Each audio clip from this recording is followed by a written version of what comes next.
सतनाम वाहिगुरु साहिब जीओ। जैसे जल ते बुध बुधा उपजै बिनसै नीत। जग रचना तैसे रची कहो नानक सुन मीत। जैसे जल ते बुध बुधा उपजै बिनसै नीत। जग रचना तैसे रची कहो नानक सुन मीत। प्राणी कछु न चितई मद माया कै अंध। कहो नानक बिन हर भजन परत ताहे जम फंद। प्राणी कछु न चितई मद माया कै अंध। कहो नानक बिन हर भजन परत ताहे जम फंद। वाहिगुरु जी का खालसा वाहिगुरु जी की फतेह। सतगुरु गरीब नवाज दीन दुनिया दे मालिक सर्व कला समर्थ श्री गुरु ग्रंथ साहिब पातशाह जी दे चरनां विच जुड़ बैठे गुरु सवारे सत संगी जनों। आप जी ने सतगुरु गुरु तेग बहादुर साहब महाराज जी दे उच्चारण कीते श्लोक 25 और 26 नंबर सरवण कीते हैं। हजूर ने इन्हां बचनां विच संसार दी असलीयत दसी। कहंदे जगत इस तरह बनदा है जिवें पानी विच बुलबुला हिलण नाल पैदा हुंदा। हुणे बनिया नाल पता नहीं कदों खत्म हो जाए, उहदी कोई उम्र नहीं, कोई बुनियाद नहीं है। पैदा हुंदा है हर रोज टुट जांदा है। इस तरह दी है ये रचना। ये पहले श्लोक विच कहा। दूजे श्लोक विच जिसने इस रचना नूं सਦੀव काली समझिया कि ये सदा रहनी, वो कहंदे जमा दी फाही दा शिकार बन गया। दो ख्याल मिलदे ने। पहले विच जगत दी तस्वीर संसार दा रूप दस्या किवें दा है। कहंदे जिवें बुलबुला बनिया हुणे टुट गया। दूजे विच बंदे दी कह लो कि साडी मूर्खता भी दर्शाई। कहंदे इनू इस चीज़ का चेता ही नहीं रहिंदा। सोचदा है कि बुलबुला बनिया मिटना इन्हें है ही नहीं। उहदे नाल गहरा प्रेम पा लैंदा है ते बुलबुले ने टुटना है, फिर दुख पैदा हुंदा है। इस तरह के स्वरूप, क्योंकि जगत की रचना बनी ही इस तरह की है। एक खेड़ बनाई उसने। सतगुरु ने बचन कीते, इहदी बुनियाद दे उत्ते आपां थोड़ी जी विचार करांगे। किन्नियां उदाहरणां ने गुरबाणी विच संसार दी तस्वीर क्यों दसी। किसे पशु नूं उपदेश ही नहीं दिता। गुरबाणी विच पशुआं दी भाषा विच किते नहीं लिखिया मिलदा ज्ञान। मनुखी भाषा विच है, बंदे नूं लोड़ ज्ञान दी। पशु नूं समझण दी जरूरत ही नहीं है। ना उहदा कोई विद्याला, ना उहदा कोई स्कूल, ना पशुआं दा कोई धर्म ग्रंथ। ਨਾ ਉਹਨਾਂ ਦਾ ਕੋਈ ਧਾਰਮਿਕ ਅਸਥਾਨ, ਕੋਈ ਲੋੜ ਨਹੀਂ ਉਹਨਾਂ ਨੂੰ ਸਮਝਾਉਣ ਦੀ, ਕਿਉਂਕਿ ਉੱਥੇ ਪਸ਼ੂ ਜਿਹੜੇ ਨੇ ਪਹਿਲਾਂ ਹੀ ਉਸ ਦਾਇਰੇ ਦੇ ਵਿੱਚ ਜੀ ਰਹੇ ਨੇ ਜਿੱਥੇ ਉਹਨਾਂ ਨੂੰ ਜਿਉਣਾ ਚਾਹੀਦਾ ਹੈ। ਜਿਵੇਂ ਦਾ ਉਹਨਾਂ ਨੂੰ ਕੁਦਰਤ ਨੇ ਬਣਾਇਆ ਉਹਦੇ ਵਿੱਚ ਰਹਿ ਰਹੇ ਨੇ, ਬੜੇ ਸੁਖੀ ਨੇ, ਉਹ ਬੜੇ ਆਨੰਦ ਵਿੱਚ ਨੇ। ਇੱਕੋ ਇੱਕ ਜੂਨੀ ਹੈ ਧਰਤੀ ਤੇ, ਮਨੁੱਖ ਜੂਨੀ, ਜਿਹਦੇ ਅੰਦਰ ਪਰਮਾਤਮਾ ਨੇ ਇੱਕ ਦਾਤ ਪਾ ਦਿੱਤੀ। ਇਹ ਦੇਵਤਾ ਵੀ ਬਣ ਸਕਦਾ ਹੈ, ਇਹ ਦੁਸ਼ਟ ਵੀ ਬਣ ਸਕਦਾ ਹੈ। ਬੰਦੇ ਵਿੱਚ ਅੱਗੇ ਜਾਣ ਦੀ ਵੀ ਸੰਭਾਵਨਾ ਹੈ ਤੇ ਪਿੱਛੇ ਜਾਣ ਦੀ ਵੀ, ਪਿੱਛੇ ਵੀ ਗਰਕ ਹੋ ਸਕਦਾ, ਡਿੱਗ ਵੀ ਸਕਦਾ, ਅੱਗੇ ਵੀ ਜਾ ਸਕਦਾ ਹੈ। ਪਰ ਪਸ਼ੂਆਂ ਵਿੱਚ ਇਹ ਨਹੀਂ। ਪਸ਼ੂ ਜਿਵੇਂ ਦਾ ਜਨਮ ਲੈਂਦਾ ਹੈ ਉਵੇਂ ਦਾ ਹੀ ਮਰਦਾ ਹੈ। ਨਾ ਉਹਦੇ ਪਾਪ ਵੱਧਦੇ ਨੇ ਨਾ ਉਹਦੇ ਪੁੰਨ ਵੱਧਦੇ ਨੇ, ਕੁਝ ਵੀ ਨਹੀਂ ਹੁੰਦਾ। ਪਸ਼ੂਆਂ ਦੇ ਵਿੱਚ ਕੁਝ ਵੀ ਨਹੀਂ ਵਾਪਰਦਾ। ਜਿਵੇਂ ਦੇ ਜਨਮ ਲੈਂਦੇ ਨੇ ਉਸੇ ਤਰ੍ਹਾਂ ਜਿਉਂਦੇ ਨੇ, ਉਸ ਤਰ੍ਹਾਂ ਮਰ ਜਾਂਦੇ ਨੇ। ਪਰ ਬੰਦੇ ਦੇ ਵਿੱਚ ਬੜਾ ਖਤਰਾ ਹੈ। ਇੱਥੇ ਕਈ ਦੈਂਤ ਤੋਂ ਦੇਵਤੇ ਵੀ ਬਣੇ ਤੇ ਕਈ ਦੈਂਤਾਂ ਤੋਂ, ਦੇਵਤਿਆਂ ਤੋਂ ਵੀ ਦੈਂਤ ਬਣ ਗਏ, ਪਿੱਛੇ ਮੁੜ ਆਏ। ਇਸ ਲਈ ਸਮਝਣਾ ਸਮਝਾਉਣਾ ਸਾਰਾ ਬੰਦੇ ਵਾਸਤੇ ਵੇ। ਇੱਕ ਹੋਰ ਬੇਨਤੀ ਕਰਾਂ, ਗੁਰਬਾਣੀ ਵਿੱਚ ਕਦੀ ਕਿਸੇ ਪਸ਼ੂ ਨੂੰ ਨਹੀਂ ਕਿਹਾ ਵੀ ਤੂੰ ਗੁਰੂ ਵਾਲਾ ਬਣ, ਗੁਰੂ ਧਾਰਨ ਕਰ, ਕਿਉਂਕਿ ਉਹਨੂੰ ਲੋੜ ਹੀ ਨਹੀਂ ਹੈ। ਗੁਰੂ ਦੀ ਲੋੜ ਉਸ ਨੂੰ ਹੁੰਦੀ ਏ ਜਿਵੇਂ ਘੋੜੇ ਨੂੰ ਕੜਿਆਲੇ ਦੀ ਲੋੜ ਹੈ ਉਹਦੇ ਮੂੰਹ ਵਿੱਚ, ਇੱਧਰ ਉੱਧਰ ਨਾ ਜਾਏ। ਜਿਵੇਂ ਹਾਥੀ ਨੂੰ ਕੁੰਡੇ ਦੀ ਮੁਹਾਬਤ ਦੀ ਜ਼ਰੂਰਤ ਹੁੰਦੀ ਹੈ, ਉਹ ਤਾਂ ਹੈ। ਪਸ਼ੂਆਂ ਨੂੰ ਨਹੀਂ ਕਿਹਾ ਗੁਰੂ ਧਾਰਨ ਕਰ, ਕਿਉਂਕਿ ਉਹਨਾਂ ਨੂੰ ਲੋੜ ਨਹੀਂ। ਬੰਦੇ ਨੂੰ ਕਿਹਾ ਸਮਝ ਕੇ ਤੁਰੇ, ਗੁਰੂ ਵਾਲਾ ਬਣ। ਗੁਰੂ ਤੋਂ ਬਿਨਾਂ ਤੂੰ ਪਸ਼ੂ ਤੋਂ ਵੀ ਥੱਲੇ ਚਲਾ ਜਾਏ। ਗੁਰਮੰਤਰ ਹੀਣਸੈ ਜੋ ਪ੍ਰਾਣੀ, ਤ੍ਰਿਗੰਤ ਜਨਮ ਭ੍ਰਸ਼ਟਨ ਹੈ। ਜਿਨਨੇ ਮਨੁੱਖੀ ਜਾਮਾ ਧਾਰ ਕੇ ਗੁਰੂ ਨਹੀਂ ਬਣਾਇਆ, ਗੁਰੂ ਨੇ ਧਾਰਨ ਕੀਤਾ, ਕਹਿੰਦੇ ਜਨਮ ਉਹਦਾ ਤ੍ਰਿਗੰਤ ਤੇ ਭ੍ਰਸ਼ਟਿਆ ਗਿਆ। ਦੋ ਸ਼ਬਦ ਵਰਤੇ, ਕੂਕਰੈ ਸ਼ੂਕਰੈ ਗਰਦਬੈ ਕਾਕੈ ਸਰਪਣੈ ਤੁਲ ਖਲੈ। ਇਹ ਸਾਰੀਆਂ ਬਿਰਤੀਆਂ ਉਹਦੇ ਵਿੱਚ ਜਾਗ ਪੈਂਦੀਆਂ ਨੇ। ਕੂਕਰ ਹੈ, ਕੂਕਰ ਬਿਰਤੀ ਦਾ ਔਗਣ ਹੈ ਲੋਭ। ਭਾਵੇਂ ਕੋਲ ਕਿੰਨਾ ਫਿਰ ਵੀ ਉਹ ਦੂਜੇ ਦਾ ਖੁੰਦਾ। ਇਹ ਬਿਰਤੀ ਜਿੰਨਾ ਚਿਰ ਗੁਰੂ ਨਹੀਂ ਉਹਨਾਂ ਚਿਰ ਅੰਦਰੋਂ ਨਹੀਂ ਜਾਏਗੀ। ਮੈਂ ਹੋਰ ਬੇਨਤੀ ਕਰਾਂ, ਗੁਰੂ ਧਾਰਨ ਕਰਨਾ ਹੋਰ ਚੀਜ਼ ਹੈ, ਗੁਰੂ ਦੀ ਗੱਲ ਤੇ ਤੁਰ ਕੇ ਸਫਲ ਹੋ ਜਾਣਾ ਇੱਕ ਹੋਰ ਗੱਲ ਹੈ। ਇਹ ਵੀ ਖਿਆਲ ਰੱਖਣਾ।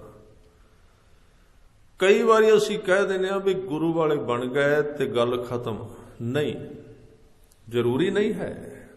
ਧਿਆਨ ਰੱਖਣਾ, ਗੁਰੂ ਵਾਲੇ ਬਣ ਕੇ ਅਸੀਂ ਉਹ ਕਾਰਜ ਕੀਤਾ ਕਿ ਨਹੀਂ, ਜੋ ਕੁਝ ਦੱਸਿਆ। ਜੇ ਉਹ ਕੀਤਾ ਨਹੀਂ, ਸਾਧ ਸੰਗਤ ਫਿਰ ਵੀ ਅੱਧ ਵਿੱਚ ਹੀ ਰਹਿ ਗਏ। ਜ਼ਰੂਰੀ ਨਹੀਂ ਹੋ ਕਿ ਬੰਦਾ ਪਾਰ ਉਤਰ ਜਾਏਗਾ। ਇਹ ਬਿਰਤੀਆਂ ਕੂਕਰ ਬਿਰਤੀ, ਕੂਕਰ ਹੈ, ਸ਼ੂਕਰ ਹੈ, ਸੂਰ ਬਿਰਤੀ, ਗਰਦਬ ਹੈ, ਗਦਾ ਬਿਰਤੀ ਉਹਦੇ ਵਿੱਚ ਆ ਜਾਂਦੀ ਹੈ। ਕਾਕਾ ਕਾਂ ਦੀ ਬਿਰਤੀ, ਇਹ ਸਾਰੀਆਂ ਬਿਰਤੀਆਂ ਬੰਦੇ ਵਿੱਚ ਹਨ। ਸਾਡੇ ਸਰੀਰ ਦੇ ਵਿੱਚ ਦੋ ਪ੍ਰਕਾਰ ਦੀਆਂ ਬਿਰਤੀਆਂ ਤੇ ਸਾਫ਼ ਦਸੀਆਂ ਗੁਰੂ ਗ੍ਰੰਥ ਸਾਹਿਬ ਪਾਤਸ਼ਾਹ ਜੀ ਦੀ ਬਾਣੀ ਵਿੱਚ, ਹੰਸ ਬਿਰਤੀ ਤੇ ਕੌਵਾ ਬਿਰਤੀ। ਇੱਕੋ ਚੀਜ਼ ਹੈ, ਉਹਦੇ ਦੋ ਮੂੰਹ ਨੇ, ਇੱਕ ਕੌਵੇ ਦਾ ਇੱਕ ਹੰਸ ਦਾ। ਹੁਣ ਜੇ ਤੇ ਸਾਧ ਸੰਗਤ ਬੰਦਾ ਕਰੇਗਾ ਹੰਸਾਂ ਦੀ ਸੰਗਤ, ਗੁਰਬਾਣੀ ਦੀ ਸੰਗਤ ਕਰੇਗਾ, ਗੁਰਮੁਖਾਂ ਦੀ ਸੰਗਤ, ਅੰਦਰ ਹੰਸ ਬਣ ਜਾਏਗਾ, ਮੋਤੀ ਚੁਗੇਗਾ ਨਾਮ ਦੇ ਗੁਣਾਂ ਦੇ। ਜੇ ਇਹਨੇ ਕਾਗ ਸੰਗਤ ਜਿਹੜੀ ਹੈ ਨਿਵਾਣ ਵਾਲੀ ਕੀਤੀ, ਔਗਣਾਂ ਨਾਲ ਜੀਵਨ ਰੰਗਿਆ ਗਿਆ, ਫਿਰ ਇਹਦੇ ਵਿੱਚ ਕਾਂ ਪੈਦਾ ਹੋ ਜਾਏਗਾ। ਇਹ ਦੋ ਬਿਰਤੀਆਂ ਆਉਂਦੀਆਂ ਨਾ, ਕਿ ਗੁਰੂ ਜਿਹੜਾ ਕਾਂ ਤੋਂ ਹੰਸ ਕਰ ਦਿੰਦਾ ਹੈ। ਤੁਕ ਵੀ ਆਉਂਦੀ ਗੁਰੂ ਗ੍ਰੰਥ ਸਾਹਿਬ ਪਾਤਸ਼ਾਹ ਦੇ ਵਿੱਚ, ਕਾਗੋਂ ਹੰਸ ਕਰੇ ਉਡੀਨਾ। ਜਾਂ ਇਹ ਭਾਈ ਗੁਰਦਾਸ ਜੀ ਦੇ ਬਚਨ ਨੇ, ਅੰਮ੍ਰਿਤਸਰ ਸਤਿਗੁਰ ਸਤਵਾਦੀ ਜਿਤ ਨਾਤੈ, ਕੌਵਾ ਹੰਸ ਹੋਵੈ। ਕਾਂ ਹੰਸ ਬਣ ਗਏ। ਇਹ ਬੰਦੇ ਵੱਲ ਇਸ਼ਾਰਾ ਕੀਤਾ ਹੈ, ਕਿਉਂਕਿ ਸਾਡੇ ਅੰਦਰ ਹੈ ਇੱਕ ਕਾਂ, ਕੌਵਾ ਬਿਰਤੀ ਹੈ, ਜਿਵੇਂ ਉਹ ਲਾਉਂਦਾ ਰਹਿੰਦਾ ਦਿਨ ਰਾਤ ਸਰੀਰ ਤੇ ਬੰਦੇ ਦਾ। ਗੁਰੂ ਅਰਜਨ ਦੇਵ ਜੀ ਕਹਿੰਦੇ ਜ਼ਰੂਰੀ ਨਹੀਂ ਅੰਦਰਲਾ ਵੀ ਬੰਦਾ ਬਣ ਗਿਆ ਹੋਵੇ। ਸਰੀਰ ਮਨੁੱਖੀ ਮਿਲ ਗਿਆ ਹੈ, ਜ਼ਰੂਰੀ ਨਹੀਂ ਅੰਦਰ ਵੀ ਮਨੁੱਖ ਹੋਵੇ। ਕੀ ਪਤਾ ਅੰਦਰ ਗਧਾ ਹੋਵੇ, ਕੀ ਪਤਾ ਅੰਦਰ ਕੂਕਰ ਹੋਵੇ, ਕੀ ਪਤਾ ਅੰਦਰ ਸੱਪ ਹੋਵੇ, ਕੋਈ ਪਤਾ ਨਹੀਂ।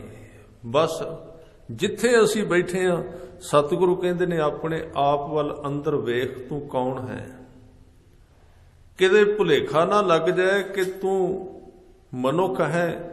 ਨੈਣ ਨਕਸ਼ ਬੰਦੇ ਵਾਲੇ ਨੇ, 2 ਪੈਰ ਨੇ। ਇੱਥੋਂ ਅਸੀਂ ਤਸਵੀਰ ਤੋਂ ਹਿਸਾਬ ਲਾ ਕੇ ਬੈਠ ਜਾਂਦੇ, ਮੈਂ ਮਨੁੱਖ। ਮਨੁੱਖ ਕਿੱਥੇ,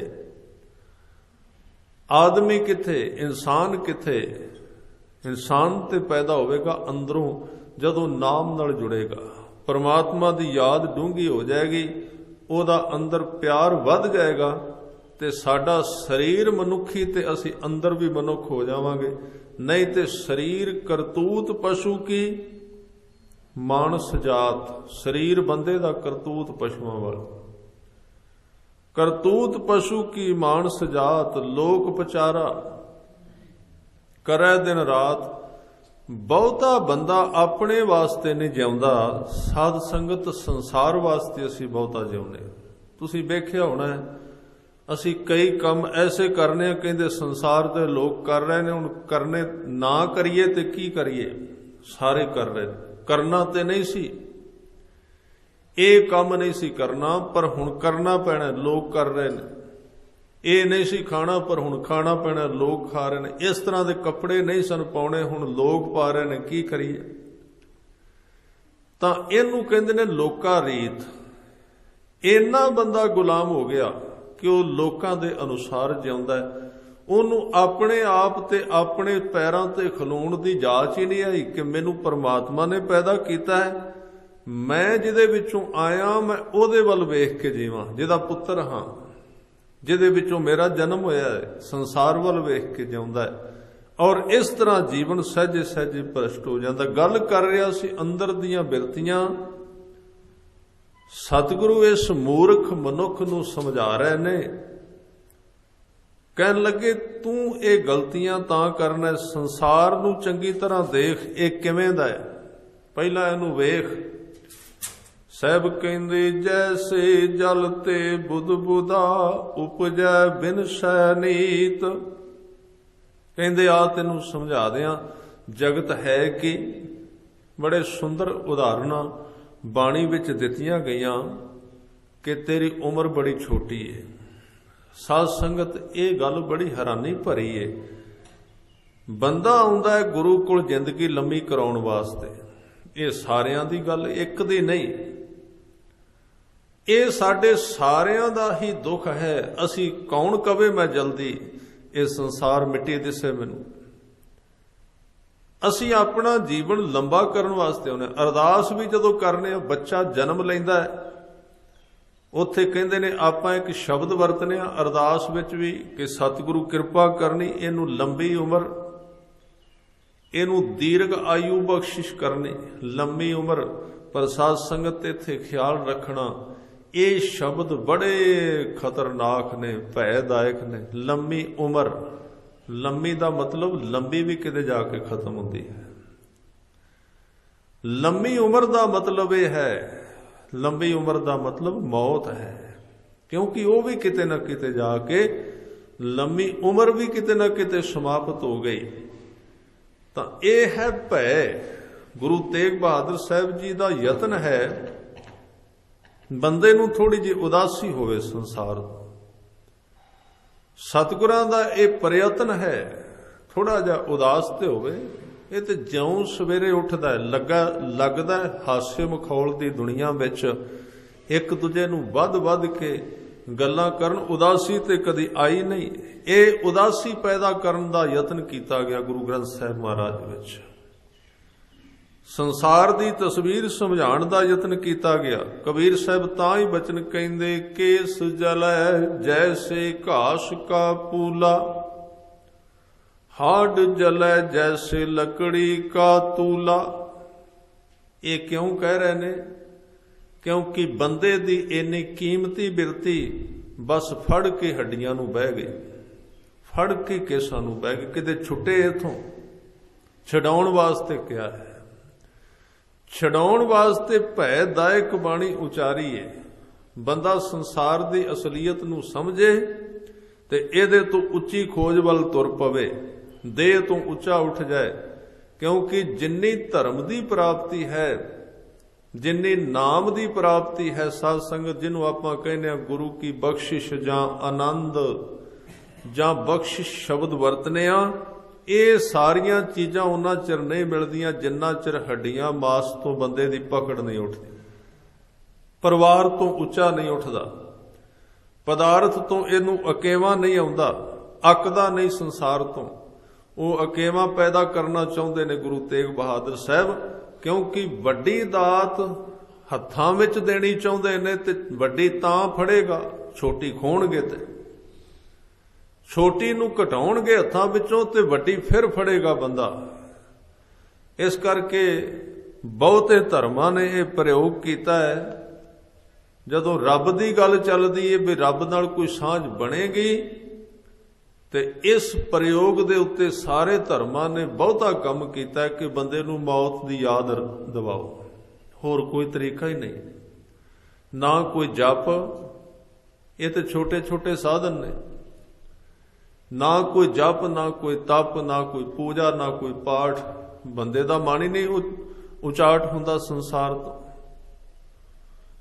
ये उदासी पैदा करने वास्ते होर साधन है ही नहीं, बस इको ही साधन है। लट लट करदा इहदा शरीर इनू सड़दा होया नजर आ जाए, दूजे दी मौत विचों इनू अपनी मौत दिसे, इनू पता लगे ये रहन वाला नहीं कुछ, ते बंदा तां ही खोज करेगा जदों दिसेगा ना शरीर कुछ वक्त लई है। गुरु रामदास जी ने इस देह नूं, इस शरीर नूं क्या तेजन, तेजन शब्द वरत्या। देह नूं क्या तेजन, देह तेजन जी राम उपाया राम। कई प्रकार नाल समझाउंदे ने, कहंदे देह तेरी तेजन दा अर्थ घोड़ी है। देह घोड़ी है तेरी, तेजन दे अर्थ घोड़ी। एक ताजन तुरी चंगेरी, भगत धन्ना जी कहंदे ने इस शरीर नूं घोड़ी समझ, इस शरीर नूं गड्डी समझ, इनू असवारी समझ। तू इहदे उत्ते सफर करना है, जिन्ने साल तेनू मिले ने इस धरती ते घोड़ी चाहिदी है, तंदुरुस्त चाहिदी, घोड़ी दी खुराक भी चाहिदी, कोई शक नहीं। इनू पालना पोषना भी जरूरी। पर होया कि सफर करना बंद हो गया, बस इस देह रूपी घोड़ी नूं बंदे ने पालना ही जीवन समझ लिया। बस ਇਹਦੇ आले दुआले घूमन लग पिया। उच्ची दात जिसनू देनी हुंदी है ਉਹਨੂੰ शरीर तो उच्चा चुकदा गुरु।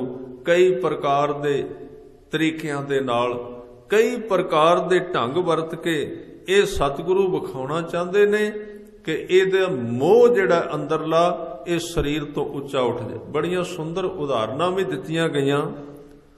भगत रविदास जी का एक वचन है, कहते तुझे सुजंता कछु नाहे, पहरावा देखे फूल जाहे। बंदे दी जिहड़ी समझ है पहरावे विच फसी रहिंदी है। पहरावे दा अर्थ शरीर, कपड़ा, इहदे तक सीमित रहिंदा है, नैन नक्शां विच फसिया रहिंदा है।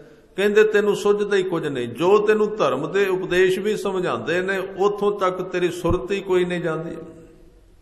बस तू शरीर दे विखावे विच ही फसिया रहिंदा है। तुझे सुजंता कछु नाहे, पहरावा देखे फूल जाहे।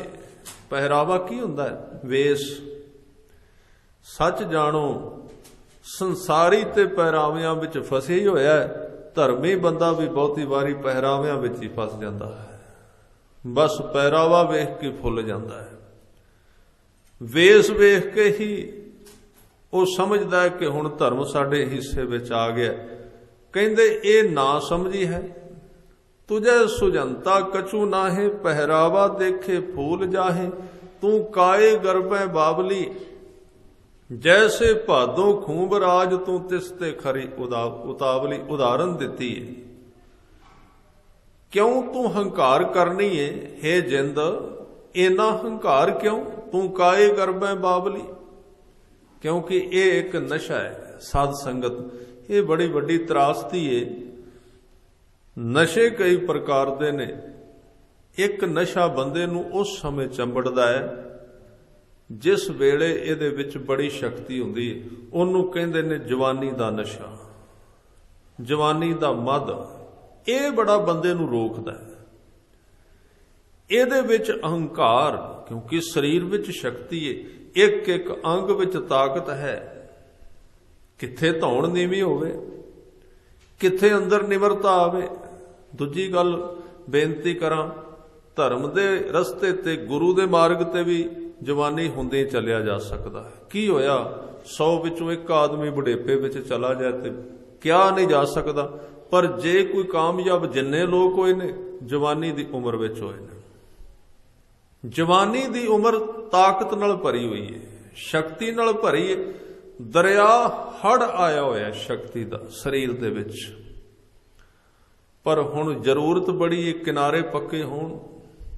किनारियां दे टुटण दी संभावना रहिंदी है, क्योंकि तेज है शक्ति सारी। जे किसे दी जवानी संभल गई, नाम नाल जुड़ गई, साध संगत तो परमात्मा बन गया, ओदे वर्गे हो गए। इस उम्र दे विच इहदा मद है। धन जोबन प्रभता कै मद में ऐ निसरह दीवाना। इस हंकार नूं वेख के तां कहंदे ने कत चलत हो टेढ़े टेढ़े टेढ़े। बंदा टेढ़ा तुरदा इहदे विच। तुसीं वेखिया होना बंदे दी तोर किवें दी जदों जवानी पूरी होवे, जेब विच 4 पैसे भी होण, 4 बंदे सत्कार भी करदे होण, उदों जे निमरता आ गई ते समझ लो देवता है। देवता उसे नूं क्या।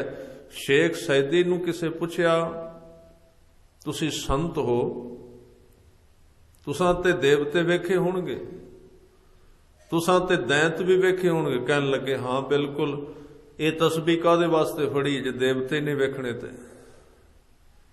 क्योंकि ये सुनाया जांदा, सिखाया जांदा देवते पहाड़ां विच रहिंदे ने, जंगलां विच, आकाश विच। ते जिन्ने पुछया वो कहंदा मैनूं भी दिखा सकदे हो? कहंदे हाँ दिखा सकने। किथे ने? सामने एक नौजवान आ रहा सी, जिहदा चेहरा परमात्मा दी बंदगी विच जुड़िया दिसिया। अंदर ओदा एक एक लूं रब दी याद विच टिकिया होया सी।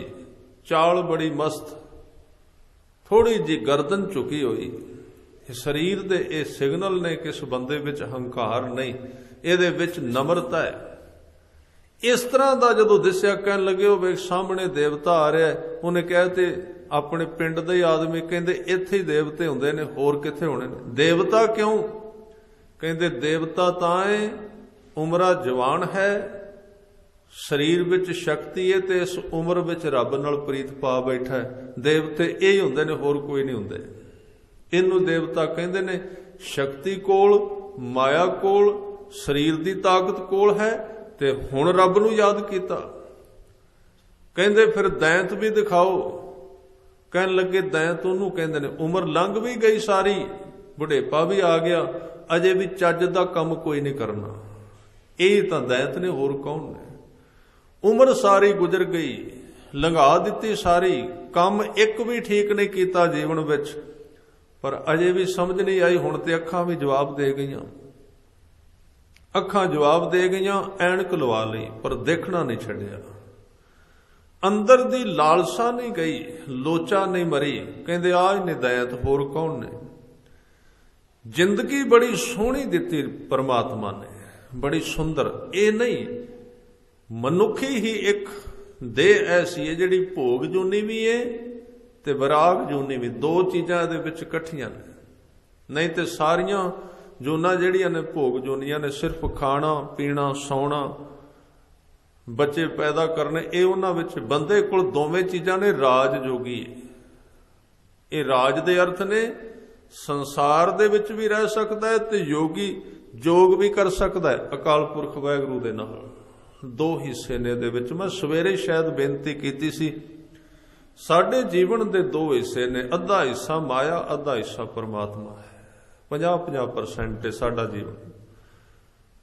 ਮਨੁੱਖ ਦੁਬਿਧਾ ਵਿੱਚ ਕਿਉਂ ਜਿਉਂਦਾ? 50% ਸੰਸਾਰ ਵੱਲ ਮਨ ਉਹਦਾ ਖਿੱਚਿਆ ਜਾਂਦਾ, 50% ਪਰਮਾਤਮਾ ਵੱਲ। ਇਹ ਖਿੱਚ ਤਾਣ ਬਣੀ ਰਹਿੰਦੀ। ਬੰਦੇ ਦਾ ਜੀਵਨ ਇਸ ਤਰ੍ਹਾਂ ਹੈ ਜਿਵੇਂ ਕਿਸੇ ਚੀਜ਼ ਨੂੰ ਦੋਵਾਂ ਪਾਸੋਂ ਫੜ ਕੇ ਖਿੱਚੋ। ਰੱਬ ਤੋਂ ਜਾਨ ਨਹੀਂ ਛੁੱਟਦੀ, ਕਿਉਂਕਿ ਉਹਦੇ ਵਿੱਚੋਂ ਪੈਦਾ ਹੋਇਆ ਹੈ, ਉਹਨੇ ਵੀ ਖਿੱਚਣਾ ਜ਼ਰੂਰ। ਮਾਇਆ ਤੋਂ ਜਾਨ ਤਾਂ ਨਹੀਂ ਛੁੱਟਦੀ, ਰਹਿੰਦਾ ਮਾਇਆ ਵਿੱਚ। ਇਸ ਕਰਕੇ ਬੜਾ ਦੁੱਖ, ਦੋਵਾਂ ਪਾਸੇ ਖਿੱਚ ਪੈਂਦੀ ਹੈ। ਇਹਦਾ ਇੱਕੋ ਇਲਾਜ ਦੱਸਿਆ ਸਤਿਗੁਰੂ ਨੇ।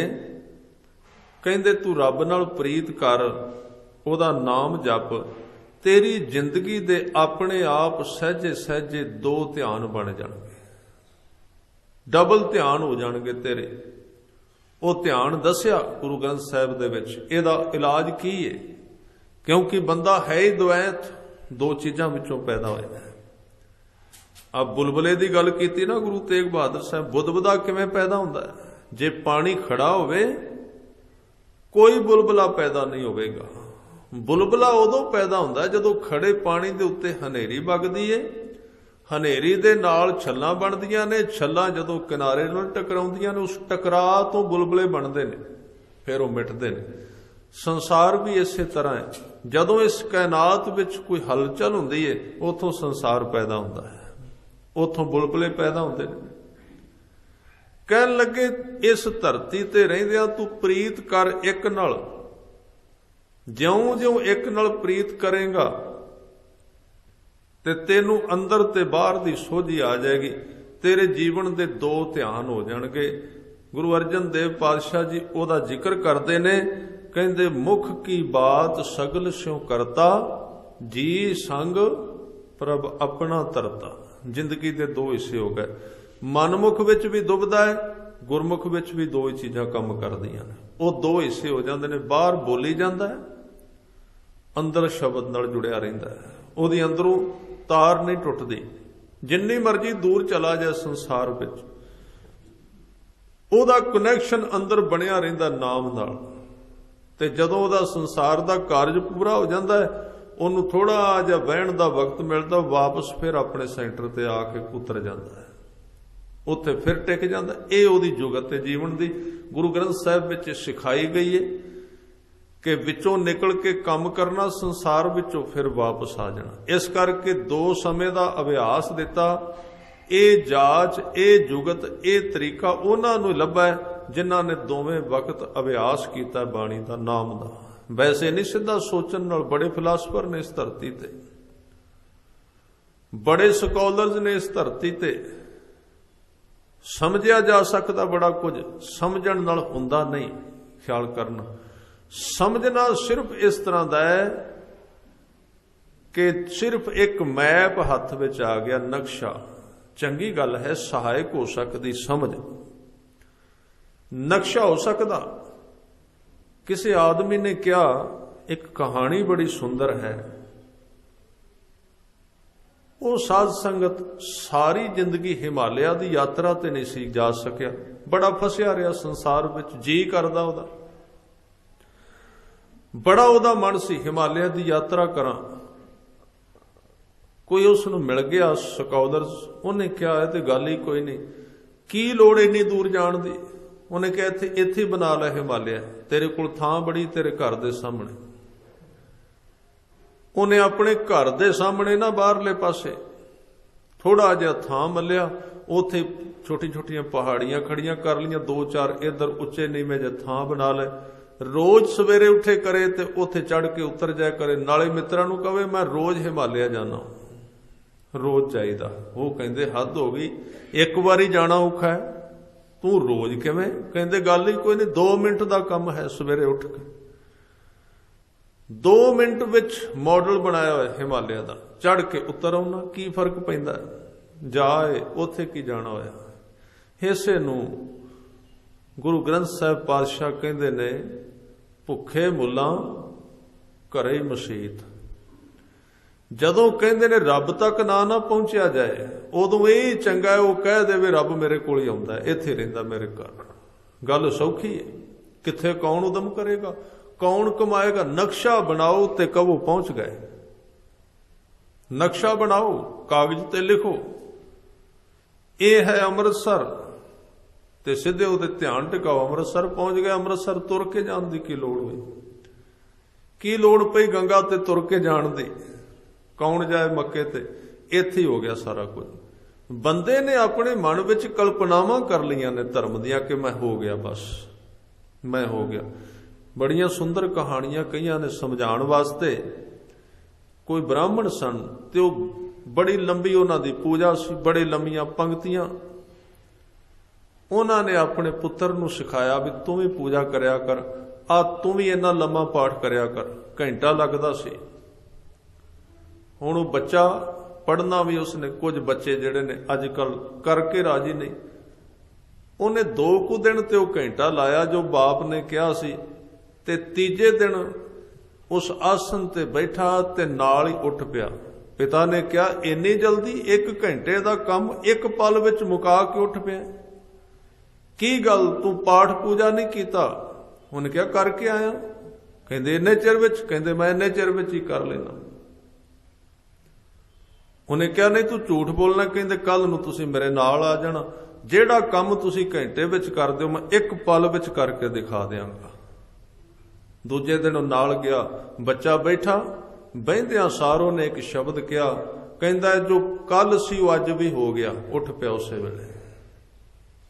ਜੋ ਕੱਲ ਕੀਤਾ ਸੀ ਉਹ ਅੱਜ ਵੀ ਹੋ ਗਿਆ, ਉੱਠ ਪਿਆ। ਕਹਿੰਦੇ ਤੂੰ ਕੀਤਾ ਨਹੀਂ? ਕਹਿੰਦੇ ਹੋ ਤੇ ਗਿਆ, ਜੋ ਕੱਲ ਕੀਤਾ ਸੀ ਉਹ ਅੱਜ ਹੋ ਗਿਆ, ਬਸ ਗੱਲ ਖਤਮ ਹੋ ਗਈ।